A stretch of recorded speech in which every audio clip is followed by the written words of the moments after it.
Hello and welcome back to the channel, everyone. This is Motor Mike Media, and as always, I'm Motor Mike. Now, today we'll be talking about the 2021 Toyota Mirai. And the Mirai, most people don't even know about this vehicle, but it's getting an all-new generation. Now, all the photos I'm using, all the credit goes to Toyota, they're their photos, but for 2021, the Mirai got an all-new redesign.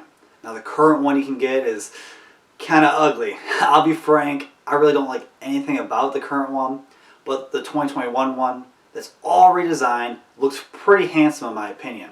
So we'll start with the styling.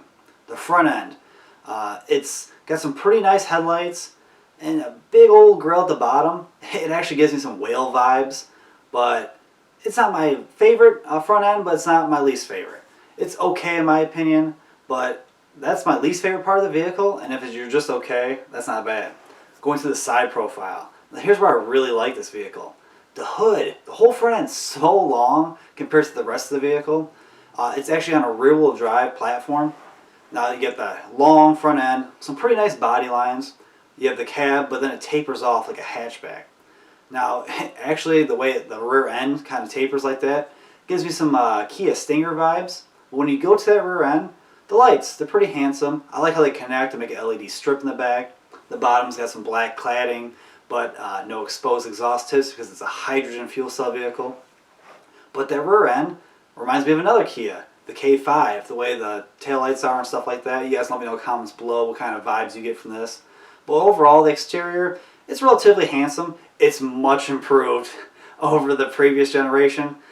You can't go wrong because, like I said, the first one was pretty ugly. But when you go into the interior, this interior is really gorgeous, guys. They really stepped up the game and made this interior feel way more premium. Now when you sit down, the seats, nicely leather, where you rest your arms is nicely leather wrapped or soft touch materials, which is always good so you're nice and comfortable. But in front of the driver, a traditional Toyota steering wheel. It's from other models, but it's nicely leather wrapped. You have nice hard touch buttons on there. They're not the most premium buttons, but they get the job done. But in front of the driver, behind the steering wheel, you have an 8-inch digital display. Now more and more vehicles are adding these digital displays, but this one's nice. Nice and crisp, good resolution. You have some pretty good information. Depending on the modes you're in, which isn't much, it's basically eco modes. You can kind of change the screen slightly. It's not a whole lot configurable, but it still looks nice. Next to that, your infotainment screen. That's 12.3 inches. It's very large. It's Toyota's latest system. It works very well. High resolution. Everything moves very fluidly. They're very easy to understand and learn. You have good information there. You get Apple CarPlay, Android Auto. But it's a very nice, welcoming interior. What's kind of weird is the gear selector right there. It's not my favorite. That's from like the Priuses and stuff like that. But off to the side of that, you have some nice hard touch buttons. I always appreciate when you have some hard touch buttons to use so you don't have to go through an infotainment screen. But the materials, you have some leathers, soft touch materials. Where there are plastics, they're usually out of reach. Overall, it feels way more premium than before. Now, the middle part where the shifter is not my favorite there. But I do appreciate the improved quality of the materials as well as the improved tech. You also have a 360 display, which is always a good thing. You can see all the way around the vehicle. You also have a nice little heads-up display that can protrude onto your windshield. You can adjust it.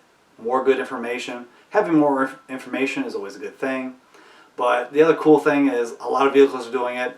You can flip the rearview mirror. You can see all the stuff behind you. More and more vehicles are getting it. It's an awesome feature. This vehicle is full of tech. Now, outside and inside, overall, way improved over the last generation. I think it's overall very handsome. Now, what are the trims? Well, there's an XLE, that's your base trim, and that starts at like $50,000. This car isn't cheap. And then after that, you have a limited trim. Now, if you get the lower trim, you get the better range. That's about 402 miles of range. Now, like I said, this is a hydrogen fuel cell vehicle. And basically, what that means is it's a different way of getting electricity. By using this hydrogen system, you're basically making electricity that powers your vehicle. And it's not very common here in America, to be honest with you guys. That's why the first generation was basically only allowed in California. This one's supposed to be a little bit more available, but more places like Japan and other countries are getting more and more into it. So it's good for Toyota to bring this here so we get a little bit of a name for it, and hopefully in the near future there'll be more and more of this. But you guys know I love gas, but I'm also interested in everything else. Full EVs, plug-ins, hydrogen fuel cells. It's always cool to have options and opinions. Now yes, it's a rear-wheel drive platform.